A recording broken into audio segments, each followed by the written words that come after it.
So a couple of days ago, I was going to go downstairs for my second dinner because oftentimes I wake up pretty late during the day, and so I don't get enough meals in, and I want to make sure I get enough food in so that I can continue gaining some muscle when I work out. So I went down for some leftovers. I think there was some leftover chicken teriyaki that I had, and then there's this leftover steak dish that my dad had, and he's like, "Oh, Paul, here, finish the rest of this." And I'm like, "Oh, sure, okay." So I come upstairs, start eating it, and immediately I feel this reaction happening on my tongue and in my throat. So my tongue starts feeling really weird, and my throat starts feeling really scratchy. I'm like, "Oh shit, I'm getting an allergic reaction." So for me, it was peanuts, and the peanut allergy for me is not that bad.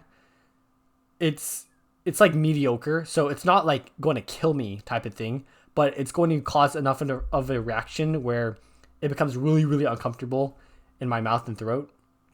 And so I immediately like chugged two Zyrtex. I even have Zyrtex on my table right now.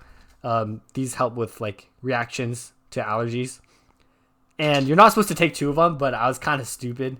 Of course, it doesn't. It's not going to kill you, but it's just not advised to take two. Each one is 10 milligrams, and you're only supposed to take 10.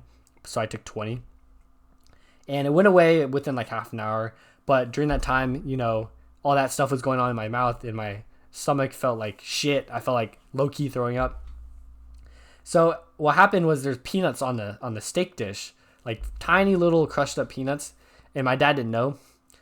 And it's not his fault, but it's kind of stupid how this Vietnamese restaurant put peanuts on like a steak and rice dish. Like Loki, who does that? I don't think that's really ever happened to me before, except for this dish. So yeah, I got poisoned, and that's basically the end of the video. I'm good now. It only lasted less than an hour, and it wasn't my dad's fault at all. But yeah, funny story. So that's today's video.